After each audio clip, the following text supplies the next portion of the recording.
Yes students, बेटा next topic है हमारा on the basis of number of cells. On the basis of number of cells, organisms are of two types. First, unicellular organisms, second, multicellular organisms. अब कुछ organisms तो ऐसे होते हैं जिनकी बॉडी एक सिंगल सेल की बनी होती है।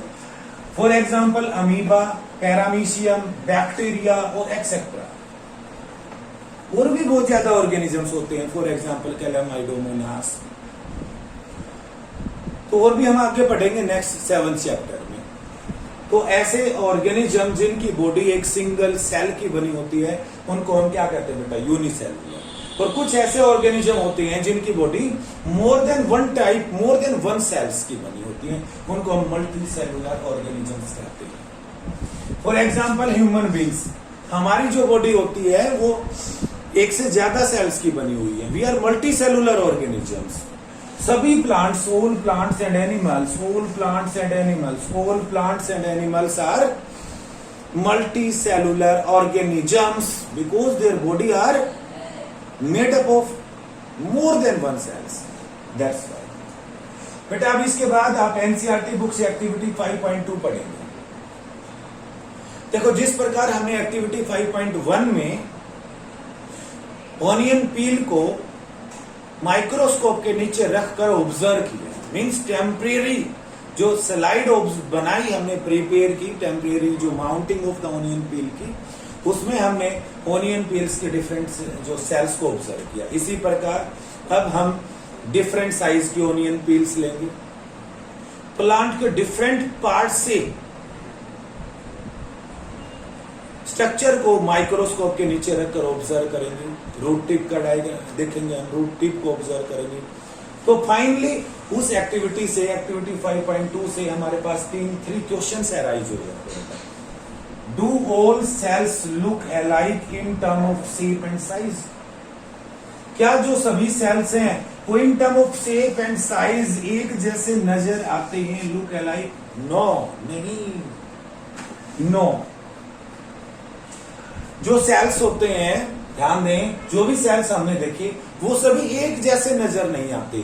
तो जो शेप एंड साइज होती है किसी भी सेल्स की, वो किसके साथ रिलेटेड होती है? फंक्शन ऑफ सेल्स के साथ। जैसा काम वैसे शेप, आप कह सकते हैं, ठीक है। तो सभी सेल्स, अब हमारी बॉडी, हम मल्टी सेलुलर ऑर्गेनिज्म है बेटा, हम में लगा ले, अलग अलग सेल का अलग अलग काम होता है। हाथ का अलग काम है, पैर का अलग, हार्ट का अलग, लंग्स का अलग है।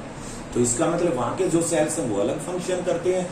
दैट्स वाई जो शेप और साइज होता है डिफरेंट सेल्स का वो एक जैसा नहीं होता। लेकिन नेक्स्ट क्वेश्चन उसने कहा है, do all cells look alike in structure? Yes, जो स्ट्रक्चर होता है वो सभी का सेम होता है। अभी हम एक सेल की, यस, डिफरेंट जो सेल्स हैं, डिफरेंट सेल्स हैं, उनके स्ट्रक्चर को ऑब्जर्व करेंगे।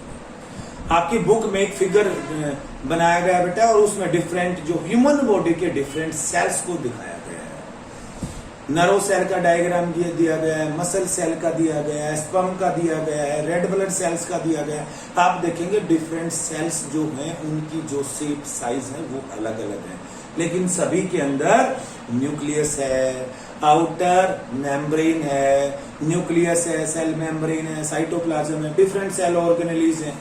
तो जो स्ट्रक्चर है ना वो सभी का कॉमन है। नेक्स्ट क्वेश्चन आ जाता है बेटा, do you find differences among cells from different part of a plant body? Yes.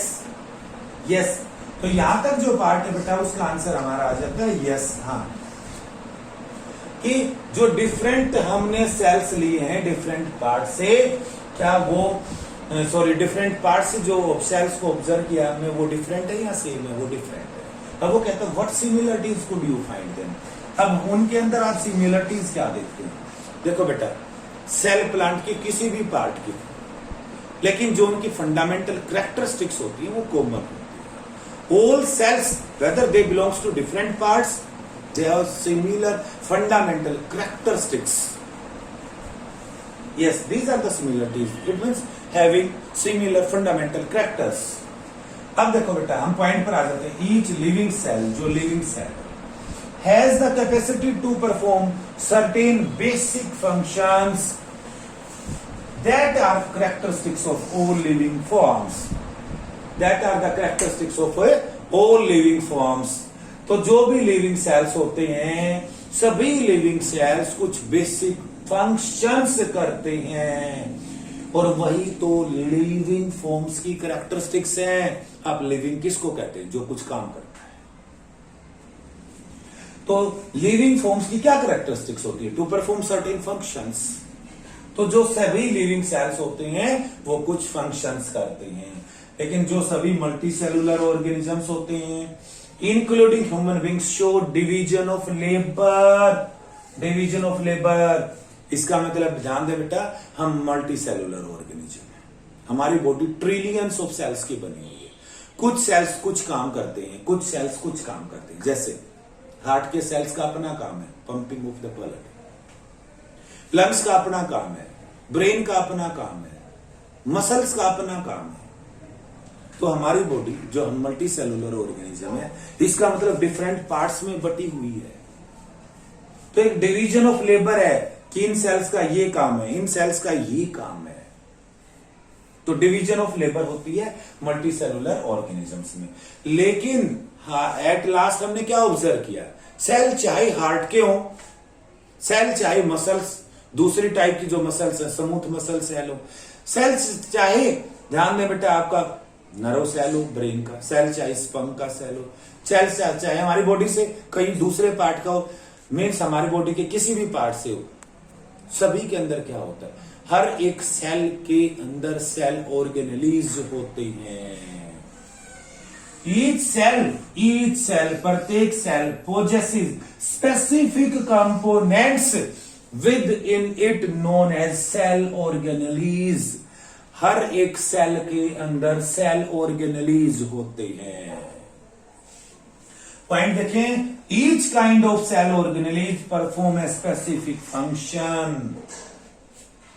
हर एक सेल के अंदर कुछ सेल ऑर्गेनेलीज होते हैं, और हर एक सेल ऑर्गेनेली का अपना स्पेसिफिक काम होता है, फंक्शन होता है, such as making new material in the cell. For example ribosome एक सेल ऑर्गेनेली का नाम है बेटा, जिसका काम होता है प्रोटीन को सिंथेसाइज करना. दैट्स वाई हम राइबोसोम को प्रोटीन फैक्ट्री भी कहते हैं. इसी प्रकार प्लांट सेल के अंदर क्लोरोप्लास्ट एक सेल ऑर्गेनेली का नाम है, जिसके अंदर क्लोरोफिल होता है और जिसके कारण फूड बनता है. तो प्लांट के अंदर फूड सिंथेसाइज होता है, वो कहां पर होता है? क्लोरोप्लास्ट के अंदर होता है. दैट्स वाई हम इसको kitchen house of the cell भी कहते हैं. क्लोरोप्लास्ट एक ऑर्गेनेली, उसका अपना काम. राइबोसोम एक सेल ऑर्गेनेली, उसका अपना काम. तो इसी प्रकार clearing up the waste material from the cells, कुछ ऐसे सेल ऑर्गेनेली होते हैं जो सेल के वेस्ट मटेरियल को बाहर निकालते हैं. फॉर एग्जांपल लाइसोसोम्स, जो लाइसोजोम भी कह सकते हैं आप. लाइसोजोम्स का क्या काम होता है बेटा? इसके अंदर डाइजेस्टिव एंजाइम्स होते हैं जो वेस्ट मटेरियल को डाइजेस्ट करने में हेल्प करते हैं. And so on. इसी प्रकार अलग अलग सेल ऑर्गेनेली का अलग अलग काम होता है. तो these organelles together constitute the basic unit of life known as cell. ये सभी सेल ऑर्गेनेलीज मिलकर अलग अलग काम करते हैं बेटा, और इस प्रकार वो एक जो सेल है वो सभी बेसिक फंक्शन करता है. इसी कारण तो हम सेल को फंक्शनल यूनिट ऑफ लाइफ भी कहते हैं. देखो बेटा, आप सेल को कैसे डिफाइन करेंगे? Cell is the structural and functional unit of life. हमारी body little room like structures की बनी हुई है. इसका मतलब छोटे छोटे बॉक्सेस की बनी हुई है, उन्हीं को तो हम सेल कहते हैं. इसका मतलब कोई भी ऑर्गेनिज्म है, उसका स्ट्रक्चर किसका बना हुआ है? सेल का. That's why cell structural unit हो गई. अब एक सेल के अंदर डिफरेंट सेल ऑर्गेनेलीज है, उनका अलग अलग काम है. कुल मिलाकर हमारी बॉडी जो काम करती है, कौन करता है? अलग अलग सेल अलग अलग काम करते हैं. उन सेल्स के अंदर सेल ऑर्गेनेलीज होते हैं जिनका अलग अलग स्पेसिफिक फंक्शन होता है। That's why cell is consider as functional unit of life.